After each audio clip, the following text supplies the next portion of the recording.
1200 دنوں میں بنائے جانے والا ٹائٹینک صرف 2 ہی گھنٹوں میں کیوں ڈوب گیا؟ 10 اپریل 1912 یہ وہ دن تھا جب دنیا کا سب سے بڑا اور مہنگا ترین بحری جہاز اپنے پہلے سفر کے آغاز کے لیے بالکل تیار تھا۔ اس دن اٹلانٹک اوشن بے حد پرسکون تھا اور سمندری طوفان آنے کا دور دور تک کوئی چانس نہیں تھا۔ جہاز میں 1500 پیسنجر سوار بھی ہو چکے تھے اور لاکھوں لوگ ڈک پر ٹائٹینک کے پہلے سفر کا آغاز دیکھنے کے لیے کھڑے تھے۔ نہ ہی پیسنجر کو، نہ ہی الوداع کرنے والے لاکھوں لوگوں کو اور نہ ہی ٹائٹینک کے عملے کو معلوم تھا کہ جو جہاز کچھ ہی دیر میں روانہ ہونے والا ہے، اس کو بناتے وقت 6 ایسی غلطیاں کی گئیں جو اس جہاز کو بدترین حادثے کا شکار بنانے والی ہیں۔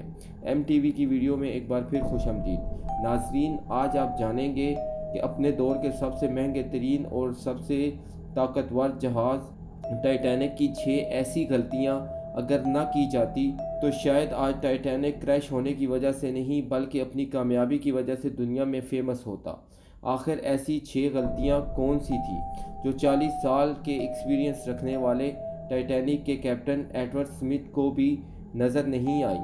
کیپٹن کے 40 سال کے ایکسپیرینس کو تو چھوڑیں، یہ غلطیاں ٹائٹینک آپریٹ کرنے والی کمپنی ڈیوائڈ اسٹار لائن جس کو 107 شپ آپریٹ کرنے کا ایکسپیرینس تھا ان کو بھی نظر نہیں آئی۔ اور تو اور یہ غلطیاں ٹائٹینک مینوفیکچرنگ کرنے والی کمپنی ہارلینڈ اینڈ ولف کو بھی نظر نہیں آئی، جنہوں نے ٹائٹینک سے پہلے 500 سے زیادہ سیکسز مینوفیکچر کی۔ ٹائٹینک کی کنسٹرکشن 1907 میں شروع ہوئی تھی اور تقریباً 3 سال کا وقت اور 2000 ورکرز کی محنت کے بعد جہاز کو تیار کر لیا گیا۔ جہاز پوری طرح سے تیار ہو چکا تھا لیکن اس کو ٹیسٹ کرنے کا فیز ابھی باقی تھا۔ ٹائٹینک بنانے والوں کا اس پر بھروسہ مزید تب بڑھ گیا جب ٹائٹینک نے اپنا پہلا ٹیسٹ کامیابی سے پار کر لیا۔ ٹیسٹ پاس کرتے ہی پوری دنیا میں مختلف اخبارات میں اس کی مارکیٹنگ کی گئی، جس کی ہیڈ لائنز تھی انسنکیبل، یعنی کبھی نہ ڈوبنے والا جہاز بنا لیا گیا۔ جہاز کا پہلا سفر انگلینڈ کے شہر ساؤتھ ہیمپٹن سے شروع ہونا تھا، جس کا دن 10 اپریل 1912 مقرر کیا گیا اور جس کی منزل امریکہ کے شہر نیو یارک تھی۔ ٹائٹینک میں سفر کرنے کی قیمت $30 جبکہ فرسٹ کلاس میں سفر کرنے کی $150 قیمت مقرر کی گئی۔ آج کے دور میں 3,40,000 روپے بنتے ہیں۔ اس مارکیٹنگ کے نتیجے میں یکایک ساری ٹکٹ بک کر لی گئی۔ دوپہر کو ٹھیک 12 بجے ٹائٹینک نے اپنے پہلے سفر کا آغاز کر دیا اور ساتھ ہی ٹائٹینک کی غلطیاں سامنے آنا شروع ہو گئی۔ کیپٹن سمتھ کو مالکان کی طرف سے ڈیڈ لائن مل چکی تھی کہ کسی بھی صورت اپریل تک، یعنی صرف 7 دنوں میں نیو یارک پہنچنا ہے۔ اس وجہ سے کیپٹن نے جہاز کی رفتار شروع سے ہی بہت تیز رکھی اور یہی ٹائٹینک کی تھی سب سے پہلی غلطی۔ کیپٹن سمتھ کو مالکان کی طرف سے دی گئی انسٹرکشن اور پریشر کی وجہ سے نیو یارک جلد سے جلد پہنچنا تھا، کیونکہ یہ ٹائٹینک کا پہلا سفر تھا اور اگر وہ نیو یارک ٹائم سے نہ پہنچتے تو ٹائٹینک کی ریپوٹیشن کو کافی نقصان ہوتا۔ دنیا کی کوئی بھی گاڑی ہو یا مشین ہو یا پھر جہاز، ان کے آپریٹنگ پروسیجر ہوتے ہیں جن میں سپیڈ لمٹ بھی پروسیجر کا ایک پارٹ ہوتا ہے، اور وہ پارٹ ٹائٹینک کے سفر کے آغاز میں ہی وائلیٹ کیا گیا تھا۔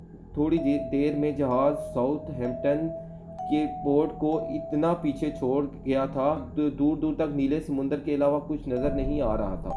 فرانس اور آئرلینڈ میں تھوڑی دیر سٹاپ کے علاوہ ٹائٹینک پچھلے 72 گھنٹوں سے مسلسل نیو یارک کی طرف بڑھتا چلا جا رہا تھا۔ یہ 14 اپریل 1912 کی شام تھی۔ ہر طرف خاموشی اور دھند چھائی ہوئی تھی، جس کی وجہ سے ویزیبلٹی بھی کافی کم ہو چکی تھی۔ اسی رات ایک بحری جہاز جو کہ ٹائٹینک سے کچھ ہی گھنٹے آگے تھا، اس کے کیپٹن نے وائرلیس پر ٹائٹینک کو سمندر پر تیرتی ہوئی چٹانیں یعنی آئس برگ کے بارے میں وارننگ دی۔ ایکسپرٹ کا ماننا ہے کہ یہ وارننگ کم از کم 6 بار دی گئی تھی۔ وائرلیس آپریٹر کی کوتاہی کی وجہ سے انتہائی امپورٹنٹ وارننگ ان سے مس ہو گئی۔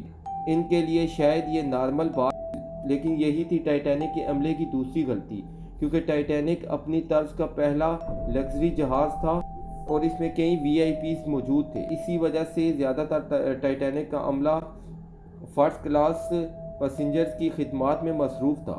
اگر ان وارننگ کو سیریس لیا جاتا تو آگے کا پورا سین ہی الگ ہوتا۔ مسٹیک نمبر 3، جہاز کی سپیڈ بھی زیادہ تھی اور ان سے ایک بہت امپورٹنٹ وارننگ بھی مس ہو چکی تھی۔ ٹائٹینک اب تیزی سے انتہائی بے خوف انداز میں آئس برگ کی رینج میں بڑھتا ہی چلا جا رہا تھا، کیونکہ جہاز کے پہرہ دار الرٹ تھے اور جو کسی بھی صورت میں آئس برگ کی اطلاع دور سے دیکھنے پر ہی کیپٹن کو دینے کے لیے ریڈی تھے۔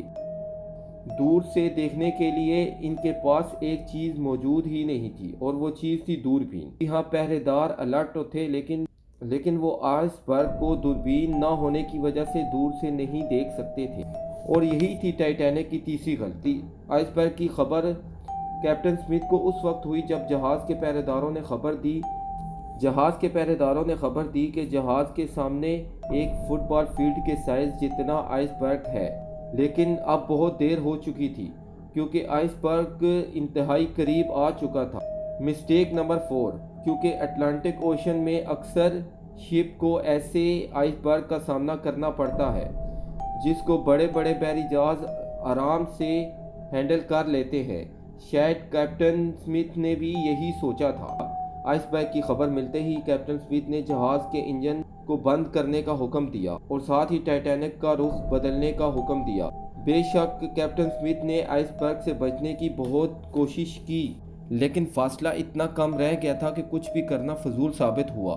آئس برگ ٹائٹینک کے سینٹر سے ٹکرا چکا تھا، لیکن ٹائٹینک کے ابھی بھی بچنے کی کافی امید باقی رہ گئی تھی کہ شاید آئس برگ جہاز کی باڈی کو نقصان نہ پہنچائے یا پھر آئس برگ جہاز سے ٹکراتے ہی خود ہی ٹوٹ جائے، اور شاید ہوتا بھی ایسے ہی اگر ٹائٹینک کی چوتھی غلطی اپنا کام نہ دکھاتی۔ ایکسپرٹ کا ماننا ہے کہ ٹائٹینک کی باڈی پر جو ربٹس لگی ہوئی تھیں وہ اسٹیل کی نہیں بلکہ کاسٹ آئرن کی بنی ہوئی تھی۔ ان ربٹس کا کام لوہے کے بڑے بڑے پیس کو آپس میں جوڑے رکھنا ہوتا ہے، لیکن چونکہ کاسٹ آئرن اسٹیل سے نرم ہوتا ہے، اسی وجہ سے جس جگہ آئس برگ ٹائٹینک سے ٹکرایا وہاں کے ربٹس پریشر کی وجہ سے کھل گئے، اور وہی ہوا جس کا ڈر کیپٹن اسمتھ کو تھا۔ مسٹیک نمبر 5، ٹائٹینک کی ٹکر ایک فٹ بال فیلڈ جتنے بڑے آئس برگ سے ہو چکی تھی اور اب جہاز کے نچلے حصے میں پانی بھرنا شروع ہو چکا تھا۔ اس خطرناک تصادم نے پورے عملے اور پیسنجر کو الرٹ کر دیا، اور ساتھ ہی جہاز میں موجود ٹائٹینک کے مالک ٹائٹینک میں پانی بھرنا شروع ہو گیا تھا، لیکن ابھی بھی ٹائٹینک کے بچنے کی امید باقی تھی، کیونکہ ٹائٹینک کو ایسے ڈیزائن کیا گیا تھا کہ اگر اس کے 3 فلور میں بھی پانی بھر جائے پھر بھی یہ نہیں ڈوب سکتا، لیکن بدقسمتی سے پانی جہاز کے 3 فلور کو کراس کر کے اب 4تھے فلور تک پہنچ چکا تھا۔ اب یہ معاملہ ہاتھ سے نکل چکا تھا۔ ٹائٹینک آہستہ آہستہ اوشن میں ڈوبتا جا رہا تھا۔ اب جہاز کی فکر کیے بغیر اس میں موجود پیسنجر کی جان بچانے کا کیپٹن نے ریڈیو پر ایمرجنسی الرٹ جاری کر دیا۔ جب تک کوئی مدد کے لیے آتا تب تک پیسنجر کو لائف بوٹ میں شفٹ کرنے کا پلان کیا گیا، لیکن اس موقع پر 5ویں غلطی نے اپنا کام دکھا دیا۔ جی ہاں، جہاز میں ٹوٹل 32 لائف بوٹ کی جگہ تھی، لیکن کوتاہی کی وجہ سے صرف 20 بوٹس کو ہی رکھا گیا۔ پیسنجر تھے 1500 اور بوٹ تھی صرف 20۔ مسٹیک نمبر 6، ہر طرف افراتفری کا عالم تھا اور ہر شخص ان چند گنی چنی کشتیوں میں سوار ہونا چاہتا تھا۔ 12:45 پر پہلی ایمرجنسی کشتی سمندر میں اتاری گئی، لیکن یہاں ہوئی ایک اور چھٹی غلطی۔ افراتفری کے عالم میں کشتیوں کو پورا بھرے بغیر ہی سمندر میں اتارا گیا، جس میں زیادہ تر فرسٹ کلاس پیسنجر کو ترجیح دی گئی، یعنی جو لوگ زیادہ امیر تھے ان کو پہلے بٹھایا گیا۔ کشتیوں میں اگر زیادہ پیسنجر کو بٹھایا جاتا تو انسانی جانیں کم ضائع ہوتی۔ 2:18 پر شارٹ سرکٹ کی وجہ سے ٹائٹینک کی ساری روشنیاں بجھ گئیں اور اگلے ہی لمحے جہاز ٹوٹ کر 2 حصوں میں تقسیم ہو گیا۔ یوں ٹائٹینک کو سمندر کے اندر مکمل طور پر ڈوبنے کے لیے 2 گھنٹے 40 منٹ لگے، اور اس طرح 1500 لوگ اٹلانٹک اوشن کے ٹھنڈے پانی میں ڈوب کر مر گئے۔ آپ کو ایک اور بات بھی بتاتے چلیں، کہ پانی کا ٹمپریچر اس وقت -2 ڈگری سینٹی گریڈ تھا۔ مطلب اگر پیسنجر اس ٹھنڈے پانی میں چھلانگ بھی لگاتے تو بچنے کا کوئی چانس نہیں تھا۔ انسان اتنے کم ٹمپریچر میں 30 منٹ سے زیادہ زندہ نہیں رہ سکتے تھے۔ کہا جاتا ہے کہ مرنے والوں کی تعداد 1500 سے بھی زیادہ تھی، کیونکہ جن لوگوں کی جہاز کے عملے سے جان پہچان تھی ان میں سے کافی لوگ جہاز پر بغیر ٹکٹ کے سوار ہو گئے تھے۔ زندہ بچ جانے والوں میں سے سب سے زیادہ تعداد بچوں اور خواتین کی تھی۔ دوسری طرف کیپٹن تھا جو سارا وقت لوگوں کی جان بچانے میں لگا رہا، اور وہ آخری آدمی تھا جس نے ڈوبتے ہوئے جہاز سے چھلانگ لگائی تھی۔ امید ہے کہ آپ اس ویڈیو کو لائک اور شیئر کریں گے۔ ملتے ہیں اگلی شاندار ویڈیو میں۔